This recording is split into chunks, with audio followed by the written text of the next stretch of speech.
Hello everyone, I am Vaishali. कैसे हो आप सब? आज इस वीडियो में डिटेल में डिस्कस करेंगे जो भी बच्चे CSI नेट जून 2026 के एग्जाम को टारगेट करें, जो कि आपका 17 जुलाई में होने वाला है। तो one point is which is very very important while attempting your exam is to how to avoid the negative marking। क्योंकि नेगेटिव मार्किंग आपको पता है कि पार्ट बी में और पार्ट ए में, हमारे इन दोनों पार्ट्स में नेगेटिव मार्किंग बहुत बड़ा एक इंपॉर्टेंट रोल प्ले करती है। तो ये बहुत ही इंपॉर्टेंट है कि नेगेटिव मार्किंग को आप अवॉइड करें। तो इसमें कुछ चीज़ें हैं जो मैंने यहाँ पे लिखी हैं, वो हम डिस्कस करेंगे। उससे पहले मैं आपको ये बताना चाहूँगी कि कुछ चीज़ें हैं, ध्यान रखिएगा। सबसे पहले जब भी आप एग्ज़ाम को अटेम्प्ट करने के लिए जाएं या फिर आप कोई भी मॉक टेस्ट अटेम्प्ट कर रहे हैं या previous year as a mock test attempt कर रहे हैं, तो आपको ये पता होना चाहिए कि आप पार्ट ए को पहले अटेम्प्ट करेंगे या बी को अटेम्प्ट करेंगे या फिर सी को अटेम्प्ट करेंगे।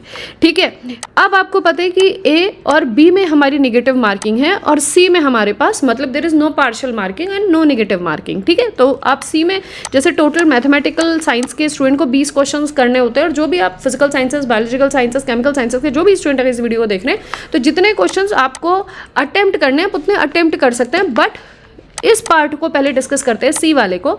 मेरा कहना यही है, to maintain your time and to get good number of positive questions, better है जितने क्वेश्चंस आप डिसाइड करके जाएं कि सी पार्ट पोर्शन से मुझे 10 क्वेश्चंस पॉजिटिव सही अटेम्प्ट करके आने, तो कोशिश करिए कि 11 या 12 अटेम्प्ट करके आइए।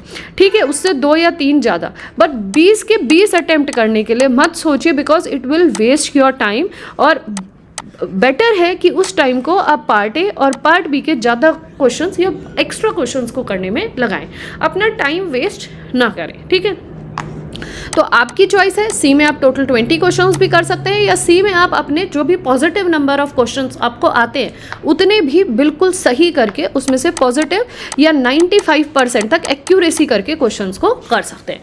Now moving to the next कि पार्ट बी और पार्ट ए के क्वेश्चंस कैसे अटेम्प्ट करने हैं ताकि हम इसमें से फ्रूटफुली क्वेश्चंस को ला सकें।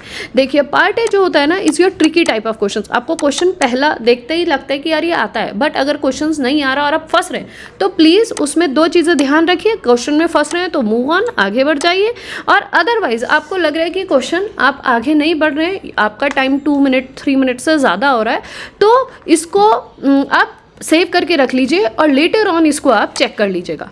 ठीक है, और अगर आपको बाद में भी लग रहा है कि आपने 2 मिनट इसमें और दे दिया, पहले 2 मिनट दे चुके, 2 मिनट और देने के बाद भी क्वेश्चन नहीं हो रहा, तो please don't attempt this question. इसमें आप तुक्काबाजी मत करिएगा। ठीक है, खाली आर्बिट्री अजम्पशन से मार्क मत लगाइएगा, क्योंकि इस तरीके की हैबिट से ही हम क्या करते हैं, नेगेटिव मार्किंग को इंक्रीज करते हैं ना। दूसरा तरीका, क्वेश्चन जैसे ए पे हमने कोई क्वेश्चन किया, कभी कभी क्वेश्चन ऐसा होता है ना कि थ्योरेटिकल क्वेश्चन आता है और they want you to check the assumptions which is giving in an options में अजम्पशंस गिवन है। अगर आपको जैसे 2 ऑप्शन तो सही आ गए, बाकी 2 ऑप्शंस में आप कॉन्ट्राडिक्टरी स्टेटमेंट्स हैं, आप फंस गए, you are not able to understand कि यार इसमें कौन सा ऑप्शन है। और इसको भी आप लेटर ऑन एक बार चेक कर सकते हो, but still you are not confident about it, तो आई सेड लीव इट, उसको तुरंत छोड़ दीजिएगा, बिकॉज इस तरीके के क्वेश्चन भी आपकी नेगेटिव मार्किंग को ही अराइज करते हैं। तीसरी बात करते हैं, ए पार्ट में हमारे ऐसे क्वेश्चंस आते हैं जो हमारे डेटा इंटरप्रिटेशन पे होते हैं। डेटा इंटरप्रिटेशन वाले क्वेश्चंस पे कोशिश करिएगा, कैलकुलेटिव क्वेश्चंस होते हैं, और कैलकुलेटिव क्वेश्चंस में अगर आपकी सही कैलकुलेशन आ रही है then you can give rise to a correct option. जो भी आपको मिल रहा है उस ऑप्शन को आप टिक कर दीजिएगा।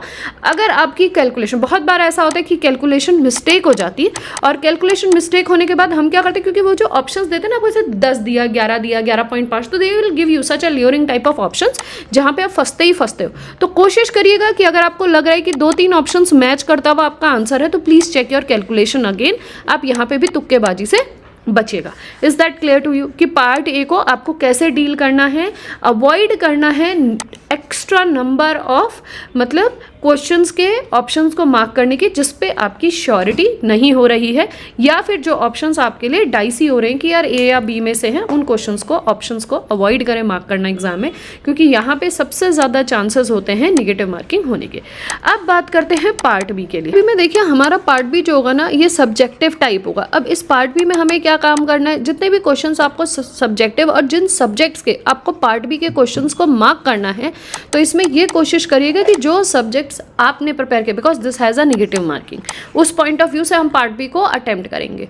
तो जितने क्वेश्चंस और जितने सब्जेक्ट्स के क्वेश्चंस हम तैयार करके गए, जैसे हमने लीनियर तैयार किया, हमने रियल तैयार किया, हमने एब्स्ट्रैक्ट तैयार किया, हमने कॉम्प्लेक्स तैयार, जो भी XYZ आपने सब्जेक्ट्स तैयार किए हैं, आप सिर्फ इन्हीं टॉपिक के सब्जेक्ट्स के क्वेश्चंस को मार्क करेंगे।